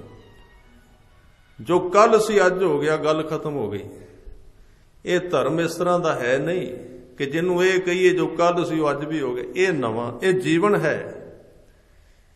ਇਹਨੂੰ ਨਵਾਂ ਰੋਜ਼ ਕਰਨਾ ਪੈਂਦਾ, ਰੋਜ਼ ਹੰਡਾਉਣਾ ਪੈਂਦਾ। ਇਹ ਘਰ ਦੀ ਮਸੀਤ ਨਹੀਂ, ਇਹ ਨਕਸ਼ੇ ਤੇ ਨਹੀਂ ਜਾਇਆ ਜਾ ਸਕਦਾ, ਇਹ ਸਮਝ ਕੇ ਨਹੀਂ ਪਹੁੰਚਿਆ ਜਾ ਸਕਦਾ। ਇਸ ਨੂੰ ਗੁਰੂ ਨਾਨਕ ਸਾਹਿਬ ਸੱਚੇ ਪਾਤਸ਼ਾਹ ਨੇ ਕਿਹਾ ਐਸਾ ਨਾਮ ਨਿਰੰਜਨ ਹੋਏ, ਜੇ ਕੋ ਮਨ ਜਾਣੈ ਮਨ ਕੋਏ। ਨਾਮ ਇਸ ਤਰ੍ਹਾਂ ਦਾ ਹੈ, ਜਦੋਂ ਮੰਨੀਏ ਫਿਰ ਹੀ ਪਤਾ ਲੱਗੇਗਾ। ਬੋਲਿਆ ਸਮਝਿਆ ਪੜ੍ਹਿਆ ਸੁਣਿਆ ਗੱਲ ਨਹੀਂ ਸਿਰੇ ਨਹੀਂ ਚੜ੍ਹਦੀ, ਸ਼ੁਰੂ ਹੋ ਸਕਦੀ ਹੈ। ਗੁਰੂ ਸਾਹਿਬ ਨੇ ਕਿਹਾ ਨਾਨਕ ਗਿਆ ਜਾਪੈ ਜਾਏ। ਜੇ ਕੋਈ ਜਾਏਗਾ ਇਹਨਾਂ ਥਾਵਾਂ ਤੇ ਜਿਹੜੀਆਂ ਗੁਰਬਾਣੀ ਵਿੱਚ ਕਹੀਆਂ ਨੇ, ਉਹਨਾਂ ਦੀ ਅਸਲੀਅਤ ਉਦੋਂ ਹੀ ਪਤਾ ਲੱਗੇਗੀ। ਉਹਦੇ ਤੋਂ ਪਹਿਲਾਂ ਚੰਗੀ ਗੱਲ ਹੈ ਪੜ੍ਹਨਾ, ਮਾੜਾ ਨਹੀਂ। ਚੰਗੀ ਗੱਲ ਹੈ ਅਰਥ ਸਮਝਣੇ, ਮਾੜੀ ਨਹੀਂ। ਜਿੱਦਣ ਜਾਵਾਂਗੇ ਉਦਣ ਪਹੁੰਚਾਂਗੇ। ਉਸ ਤੋਂ ਪਹਿਲਾਂ ਸਮਝ ਸਕਨੇ ਆ, ਉਸ ਤੋਂ ਪਹਿਲਾਂ ਪੜ੍ਹ ਸਕਨੇ ਆ, ਬੜੀ ਚੰਗੀ ਗੱਲ ਹੈ। ਉਹਦੇ ਵਿੱਚ ਕੋਈ ਘਾਟਾ ਨਹੀਂ, ਕਰ ਲੈਣਾ ਚਾਹੀਦਾ, ਪਰ ਬਿਨਾਂ ਪਹੁੰਚਣ ਤੋਂ ਨਹੀਂ। ਬੇਨਤੀ ਕਰ ਰਿਹਾ ਸਾਂ, ਸੰਸਾਰ ਬੁਲਬੁਲ ਹੈ। ਗੁਰੂ ਸਾਹਿਬ ਇਹਦੀ ਅਸਲੀਅਤ ਸਮਝਾ ਰਹੇ ਨੇ, ਕਿਉਂਕਿ ਦੂਜੀ ਦਾਤ ਜੀਵਨ ਦੀ ਪਰਮਾਤਮਾ ਦੀ ਬਖਸ਼ਿਸ਼ ਦੀ ਤਾਂ ਝੋਲੀ ਵਿੱਚ ਪਏਗੀ। ਇਹ ਪਹਿਲੀ ਛੁੱਟੇਗੀ ਤੇ ਪਹਿਲੀ ਛਡਾਉਣ ਦਾ ਹੋਰ ਕੋਈ ਉਪਾਅ ਨਹੀਂ। ਸੰਸਾਰ ਨੂੰ ਛੱਡਣ ਦਾ ਕੋਈ ਵੀ ਹੋਰ ਤੌਰ ਤਰੀਕਾ ਨਹੀਂ। ਬੰਦੇ ਦਾ ਮਦ ਇੰਨਾ ਹੈ, ਹੰਕਾਰ ਇੰਨਾ ਹੈ, ਨਾ ਉਹ ਸੰਸਾਰ ਛੁੱਟੇ ਇਹਦੇ ਮਨ ਵਿੱਚੋਂ, ਨਾ ਸੰਸਾਰ ਨਿਕਲੇ ਤੇ ਨਾ ਅੰਦਰ ਬਾਣੀ ਟਿਕੇ। ਇਸ ਕਰਕੇ ਇਹ ਸ਼ਬਦ ਵਰਤੇ ਗਏ ਨੇ, ਤੂੰ ਕਾਏ ਗਰਭੈ ਬਾਵਲੀ। ਇੱਥੇ ਜਿੰਦ ਨੂੰ ਸਮਝਾ ਰਹੇ ਨੇ। ਬਾਵਲੀ ਦਾ ਅਰਥ ਹੈ ਕਮਲੀ। ਹੇ ਕਮਲੀ ਜਿੰਦ, ਤੂੰ ਕਿਉਂ ਹੰਕਾਰ ਕਰਨੀ ਏ? ਜੈਸੇ ਭਾਦੋਂ ਖੂੰਬ ਰਾਜ, ਭਾਦਰੋਂ ਦੇ ਦਿਨਾਂ ਵਿੱਚ ਖੁੰਬ ਉਗਦੀ ਏ, ਉਹਦੀ ਉਮਰ 6-7 ਘੰਟੇ ਹੁੰਦੀ। ਜੈਸੇ ਭਾਦੋਂ ਖੂੰਬ ਰਾਜ, ਤੂੰ ਤਿਸ ਤੇ ਖਰੀ ਉਤਾਵਲੀ। ਹੇ ਮੇਰੀ ਜਿੰਦ, ਤੂੰ ਤੇ ਉਹਦੇ ਤੋਂ ਵੀ ਪਹਿਲਾਂ ਕੋਈ ਪਤਾ ਨਹੀਂ 7 ਘੰਟੇ ਨਿਕਲਣ ਕੇ ਨਾ, ਤੂੰ ਤਿਸ ਤੇ ਖਰੀ ਉਤਾਵਲੀ। ਬਾਬਾ ਫਰੀਦ ਜੀ ਨੂੰ ਮੈਂ ਸੁਣਿਆ, ਕਿਸੇ ਨੇ ਬੜੀ ਸੋਹਣਾ ਇੱਕ ਸਾਧ ਸੰਗਤ ਸਰੀਰ ਤੇ ਪਾਉਣ ਲਈ ਇੱਕ ਜਾਮਾ ਭੇਟ ਕੀਤਾ, ਤੇ ਜਾਮਾ ਸੀ ਬੜਾ ਸੋਹਣਾ। ਉਹਨਾਂ ਵੇਖ ਕੇ, ਕਿਉਂਕਿ ਜਦੋਂ ਮਨ ਹੋਵੇ ਨਾ ਸਾਧ ਸੰਗਤ ਪਰਮਾਤਮਾ ਦੇ ਪਿਆਰ ਵਿੱਚ, ਉਹਨੂੰ ਫਿਰ ਧਾਰਮਿਕ ਗ੍ਰੰਥਾਂ ਦੀ ਬਹੁਤੀ ਲੋੜ ਨਹੀਂ ਰਹਿੰਦੀ। ਜਿੱਧਰ ਵੇਖਦਾ ਉੱਥੋਂ ਹੀ ਗਿਆਨ ਪੈਦਾ ਹੋ ਜਾਂਦਾ ਹੈ। ਦ੍ਰਿਸ਼ਟੀ ਵਿੱਚ ਗਿਆਨ ਆ ਜਾਣਾ, ਬਾਹਰ ਵੀ ਗਿਆਨ। ਚੋਗਾ ਉਹਨੇ ਭੇਟ ਕੀਤਾ, ਜਾਮਾ ਦਿੱਤਾ, ਤੇ ਬਾਬਾ ਫਰੀਦ ਸਾਹਿਬ ਉਹਨੂੰ ਧਿਆਨ ਨਾਲ ਵੇਖਦੇ ਨੇ। ਉਹਨੇ ਕਿਹਾ ਜੀ ਤੁਸੀਂ ਪਹਿਨੋ। ਕਹਿੰਦੇ ਪਹਿਨ ਲਵਾਂਗੇ, पर मैनू ਇਹਦੇ ਵਿੱਚੋਂ बड़ी नसीहत पे मिलती। ਕਿਹੜੀ नसीहत? कहन लगे ये जिहड़ा तू मैनू जामा भेंट कीता, जिहड़ा कमीज दिता है, ये इस तन नालों इहदी उम्र ज़्यादा है। कहन लगे की पता की गल? कहंदे ये जिंद नालों ये ज़्यादा जिउंदा रह सकदा है। उन्हें कहा ये किवें? कहंदे जे ये किते पाठ गया तेनू सूई धागा लैके गंढ लईदा है, गंढिया जांदा है, पर जिस तन दे उत्ते मैं पाउणा, जिहदे वास्ते तू लिया, जिदण ये पाठ गया सजना, उदण इहनू सिउण वास्ते धागा कोई नहीं बनिया। ये जिंद नहीं कितों सीपदी। सलोक उन्हां उचारिया, फरीदा खिंथड़ मेखां अगलियां। खिंथड़ कहंदे ने भावें आपां शरीर ते पाण वाला कपड़ा कह लईए, अर्थ कोई भी हो सकते हैं। एक वस्त्र जिहड़ा शरीर ते पाईए। कई बारी ना ज्ञान अड़चन बन जाता। ज्ञान चाहिदा जरूर है, साध संगत, पर कई बारी बहुता अड़चन बन जाता है। जुत्ती सुखदाई है, कंडियां तो लंघना होवे तां जोड़ा पाया होवे, बंदा लंघ जाता, कंडियां तो बच जाता है। पर रब ना करे कि जुत्ती दे विच किल दी नोक उभर जाए, वो फिर उन्हें तुरने नहीं देती। जोड़ा चंगा है, पैरां विच पाया होवे बंदा रोड़ियां तो बचदा है, कंडियां तो बचदा है। पर जे ज्ञान गलत हो गया, तुसीं वेखना जिहड़ी जुत्ती सुखदाई हुंदी है, जे उहदे विच लगे हुंदे ना छोटे छोटे किल, जे किते छोटा जिहा बाहर निकल गया, बस एक कदम भी नहीं तुरन देंदी। ओह ज्ञान कई बारी गुरु तो वध हो जाए, जां हंकार दे आसरे आ जाए। साध संगत जिहड़े ज्ञान दे आसरे सुखाले तुरीदा है, ਉਹ ज्ञान बंदे नूं चुभदा है, चुभ पाउंदा है। इसलिए खिंथा ਇਹਦੇ अर्थ कई ने। मैं तां कह रहा, मैं एक थां ते अर्थ कीते, कहंदे खिंथा दे अर्थ कमीज ते नहीं हुंदे, व्यापक अर्थ ने। भावें कोई भी तुसी कपड़ा कह लो, ये जिहड़ी खिंथड़ दे अर्थ कोई भी बन सकते ने। शरीर ते पाई हुई कफनी भी बन सकती, शरीर ते पाई हुई कमीज भी बन सकता, चोला भी, कुछ कह लो, कपड़ा है। कहंदे ये ते सीप जाएगी, जिंद नहीं सीप सकती। खिंथड़ मेखां अगलियां, जिंद ना काई मेख, वारी आपो अपनी, चले मसायक शेख। मौत दी याद तो बिना नहीं। एक फकीर बारे मैं सुनिया, घर विच रहिंदा सी ते बंदगी वाला सी, प्यार वाला सी खुदा दा। लोकां ने बड़ा तंग करना। इस तरह भी हुंदा है। धर्म ते तुरन वाले लोग बड़े घट हुंदे ने। साध संगत पुछण गिछण दी आदत कई बारी वध जांदी। मैं समझना गलत नहीं, जे सच्चे मन नाल जगियासा होवे ते पुछना गलत नहीं, क्योंकि जे पुछ गिछ साझ ना होवे गुरसिखां दी आपस विच, ते कई बारी बंदा अपने गलत राह ते तुरिया जांदा, समझ नहीं आउंदी सारी उम्र। साझ करनी चाहिदी है, पुछ गिछ लेना चाहिदा। कई बारी वड्डा बंदा छोटियां तो पुछ ले, माड़ी नहीं। कई बारी छोटे जिन्हां नूं आपां कहने घट पता, वो कई राह दस दिंदे ने। तां पुछना गिछना माड़ा ते नहीं, पर यह जिहड़ा फकीर सी ना, बंदगी करे ते लोकां ने बड़ा आके नूं सताउणा जी, बहन ना देण। घर विच एक आया, दो तीन, तीजे चौथे ने कहा। ते मसले किहड़े सन? मसले ते संसार दे हुंदे ने बहुते, मसले सारे संसार दे ने। चलो ये भी नजिठने ही हुंदे ने कुछ ना कुछ, पर आपो अपना दायरा हुंदा सत्संग, आपो अपनी ड्यूटी हुंदी है। धार्मिक खेत्र दे विच भी कुछ लोकां दा काम सिर्फ ते सिर्फ हुंदा ज्ञान नाल संबंधित, संसार नाल घट हुंदा। तां जदों लोकां ने बहुता सताउणा ते वो बहुत तंग हो गए, टाइम खाण लग गए बहुता। उन्हें की कीता? चंगा सी घर, उहदा कारोबार वधिया, उसका ड्राइंग रूम सी जिहदे विच रहिंदा सी, चंगा सी, शीशे वगैरह लगे सन, शो पीस बनिया होया सी। लोकां ने आउणा। वो एक दिन बाहर सैर करदा करदा सोचन लगा भी किवें समा निकले। ये तां लोग जे बाहर निकलीए ते बाहर राह विच 50 मिल जांदे ने पैरां नूं हत्थ लाउण वाले, घर जाइए ते 4 उत्थे बैठे। वो बाहर निकलिया ते उधर सी किते कब्रिस्तान, उत्थे किसे बंदे दा किते कुदरती पुराना, किते सैकड़े साल पुराना ਕਿਸੇ ਦਾ ਸਿਰ ਖੋਪਰੀ ਰੁਲਦੀ ਸੀ ਪਈ।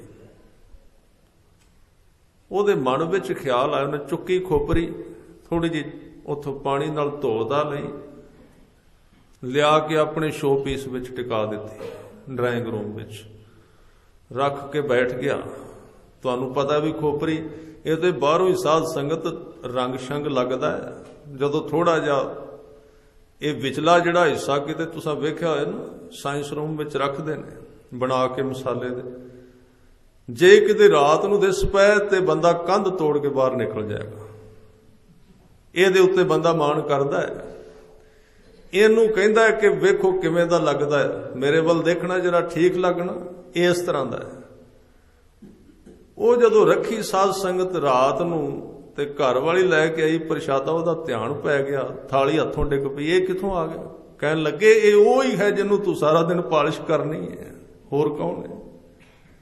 ਇਹ ਕਿੱਥੋਂ ਲਿਆਂਦਾ? ਵੇਖੋ ਰੌਲਾ ਪੈ ਗਿਆ, ਲੋਕ ਇਕੱਠੇ ਹੋ ਗਏ। ਕਈਆਂ ਨੇ ਕਿਹਾ ਕੋਈ ਇਹਨੂੰ ਮਰਜ਼ ਹੋ ਗਈ ਹੈ, ਇਸ ਤਰ੍ਹਾਂ ਕੌਣ ਕਰਦਾ ਹੈ, ਕੁਝ ਚੰਬੜ ਗਿਆ ਹੈ, ਕੁਝ ਹੋ ਗਿਆ। ਚੰਗੀ ਤਰ੍ਹਾਂ ਪਤਾ ਕੀਤਾ, ਕਈਆਂ ਨੇ ਕਿਹਾ ਤੇ ਖੋਪਰੀ ਬੜੇ ਸਾਲਾਂ ਦੀ ਰੁਲਦੀ ਪਈ ਹੈ ਕਬਰਸਤਾਨ ਵਿੱਚ, ਵੇਖ ਕੇ ਪਰਿਓ ਲੰਘ ਜੀਦਾ। ਜਦੋਂ ਉਹਨੇ ਸੁਣਿਆ ਸਾਧ ਸੰਗਤ, ਉਹਨੇ ਸਗੋਂ ਹੱਥ ਵਿੱਚ ਫੜ ਲਈ, ਬੜਾ ਪਿਆਰ ਕੀਤਾ ਉਸ ਖੋਪਰੀ ਨੂੰ। ਬਸ ਖਾਲੀ ਹੋ ਗਿਆ, ਇਕੱਲਾ ਹੋ ਗਿਆ, ਵਿਰਲੇ ਵਿਰਲੇ ਆਉਣ ਤਾਂ ਫਿਰ ਉਸਨੇ ਇੱਕ ਗੱਲ ਅੰਦਰ ਮਨ ਦੇ ਵਿੱਚ ਪੱਕੀ ਕਰ ਲਈ, ਮੌਤ ਹੀ ਹੈ ਜਿਹੜੀ ਰਾਹ ਦੇ ਸਕਦੀ ਬੰਦੇ ਨੂੰ ਧਰਮ ਦੇ ਮਾਰਗ। ਸ਼ਮਸ਼ਾਨ ਸੰਸਾਰ ਸੋਚਦਾ ਸ਼ਮਸ਼ਾਨ ਸਮਾਪਤੀ ਹੈ ਜੀਵਨ ਦੀ, ਧਰਮੀ ਬੰਦੇ ਦੀ ਸ਼ੁਰੂਆਤ ਹੀ ਸ਼ਮਸ਼ਾਨ ਘਾਟ ਤੋਂ ਹੁੰਦੀ ਹੈ, ਉੱਥੋਂ ਧਰਮ ਸ਼ੁਰੂ ਹੁੰਦਾ ਹੈ। ਕਬਰਿਸਤਾਨ ਤੋਂ ਧਰਮੀ ਬੰਦੇ ਦੀ ਸ਼ੁਰੂਆਤ ਹੁੰਦੀ ਹੈ। ਇਹ ਬੜਾ ਔਖਾ ਹੈ, ਬੜਾ ਅਨੋਖਾ ਲੱਗੇਗਾ। ਇਸ ਕਰਕੇ ਜਿੱਥੇ ਇਸ ਤਰ੍ਹਾਂ ਦੀ ਵਿਚਾਰ ਹੋਵੇਗੀ ਗੁਰੂ ਗ੍ਰੰਥ ਸਾਹਿਬ ਜੀ ਦੀ, ਉੱਥੇ ਮੇਲੇ ਨਹੀਂ ਲੱਗਣਗੇ, ਕਿਉਂਕਿ ਔਖਾ ਬੜਾ ਹੈ ਸੱਚ ਨੂੰ ਜਾਣਨਾ, ਸਮਝਣਾ ਤੇ ਕਮਾਉਣਾ। ਉੱਥੇ ਨਹੀਂ ਹੋਵੇਗੀ ਭੀੜ ਇਕੱਠੀ, ਕਿਉਂਕਿ ਇਹਦੇ ਵਿੱਚ ਸੱਚ ਪੂਰਾ ਜੋ ਕੁਝ ਵਿੱਚ ਲਿਖਿਆ ਹੋਇਆ, ਤਾਂ ਉਹਦੀ ਯਾਦ ਦੇ ਵਿੱਚੋਂ ਫਿਰ ਜਦੋਂ ਇਸ ਤਰ੍ਹਾਂ ਅੰਦਰ ਟਿਕ ਜਾਏ ਤੇ ਫਿਰ ਸਹਿਜੇ ਸਹਿਜੇ ਪਤਾ ਲੱਗਣ ਲੱਗ ਪੈਂਦਾ ਵੀ ਸਾਰਾ ਕੁਝ ਮਰਨ ਵਾਲਾ ਨਹੀਂ, ਇਹਦੇ ਵਿੱਚੋਂ ਉਸ ਚੀਜ਼ ਨੂੰ ਲੱਭੀਏ ਜੋ ਮਰਦੀ ਨਹੀਂ। ਜਦੋਂ ਉਹਦੀ ਖੋਜ ਤਾਂ ਸ਼ੁਰੂ ਹੋਵੇਗੀ ਜੇ ਪਹਿਲਾਂ ਮਰਨ ਵਾਲਾ ਦਿਸੇਗਾ, ਤੇ ਪਹਿਲਾਂ ਇਹਦੇ ਨਾਲੋਂ ਸਨੇਹ ਟੁੱਟੇਗਾ। ਉਹਦੀ ਖੋਜ ਬੰਦਾ ਤਾਂ ਕਰੇਗਾ ਜੋ ਅੰਦਰ ਸਦਾ ਜੀਵੰਤ ਹੈ, ਜਿਉਂਦਾ ਪਿਆ, ਉਹਦੇ ਨਾਲ ਤਾਂ ਜੁੜੇਗਾ। ਇਸ ਕਰਕੇ ਬੜੇ ਬੜੇ ਉਦਾਹਰਨ ਦਿੱਤੇ ਨੇ ਬਾਣੀ ਵਿੱਚ। ਕਬੀਰ ਸਾਹਿਬ ਕਹਿੰਦੇ ਨੇ, ਜੇ ਸਿਰ ਰਚ ਰਚ ਬੰਨ੍ਹਤ ਪਾਗ, ਜਿਹੜੇ ਸਿਰ ਤੇ ਪੂਰੇ ਵਲ ਕੱਢ ਕੱਢ ਕੇ ਪੱਗ ਬੰਨ੍ਹਣਾ, ਸੋ ਸਿਰ ਚੁੰਚ ਸਵਾਰ ਹੈ ਕਾਗ। ਕਾਂ ਤੇਰੇ ਸਿਰ ਵੱਲੋਂ ਵੇਖ ਕੇ ਚਿੰਝ ਤਿੱਖੀ ਕਰਦਾ ਵੀ ਕਿੱਦਣ ਇਹਦੀ ਵਾਰੀ ਆਵੇ ਤੇ ਇਹਦੇ ਸਿਰ ਨੂੰ ਖਾਵਾਂ। ਬਾਬਾ ਫਰੀਦ ਸਾਹਿਬ ਨੇ ਬੜੇ ਪਿਆਰੇ ਬਚਨ ਕੀਤੇ, ਕਹਿਣ ਲੱਗੇ, ਬੋਲੇ ਸ਼ੇਖ ਫਰੀਦ ਪਿਆਰੇ ਅੱਲਾਹ ਲੱਗੇ। ਇਹ ਸ਼ਬਦ ਹੈ ਉਹਨਾਂ ਦਾ। ਸ਼ੇਖ ਫਰੀਦ ਜੀ ਬੋਲਦੇ ਨੇ ਪਏ, ਕਹਿੰਦੇ, ਹੇ ਪਿਆਰੇ ਅੱਲਾ ਦੇ ਚਰਨੀ ਲੱਗ। ਬੋਲੇ ਸ਼ੇਖ ਫਰੀਦ ਪਿਆਰੇ ਅੱਲਾਹ ਲੱਗੇ। ਇਹ ਤਨ ਹੋਸੀ ਖਾਕ ਨਿਮਾਣੀ ਗੋਰ ਘਰੇ, ਟਾਕਿਮ ਕੁੰਜੜੀਆਂ ਮਨੋ ਮਿਚੰਦੜੀਆਂ। ਇਹਦੇ ਵਿੱਚ ਇੱਕ ਬਚਨ ਕਹਿ, ਆਜ ਮਿਲਾਵਾ ਸ਼ੇਖ ਫਰੀਦ। ਫਰੀਦ ਸਾਹਿਬ ਕਹਿੰਦੇ, ਤੂੰ ਆਪਣੇ ਖੁਦਾ ਨੂੰ ਅੱਜ ਹੀ ਮਿਲ ਸਕਣਾ, ਦੂਰ ਨਹੀਂ ਹੋ, ਪਰ ਅੱਜ ਤਾਂ ਮਿਲੇਗਾ, ਔਖਾ ਕੰਮ ਹੈ। ਟਾਕਿਮ ਕੂੰਜੜੀਆਂ, ਕੂੰਜੜੀਆਂ ਕਹਿੰਦੇ ਨੇ ਜਿਹੜੀਆਂ ਕੂੰਜਾਂ ਜਦੋਂ ਬੋਲਦੀਆਂ ਨੇ ਤੇ ਕੁਰਲਾਉਂਦੀਆਂ ਨੇ।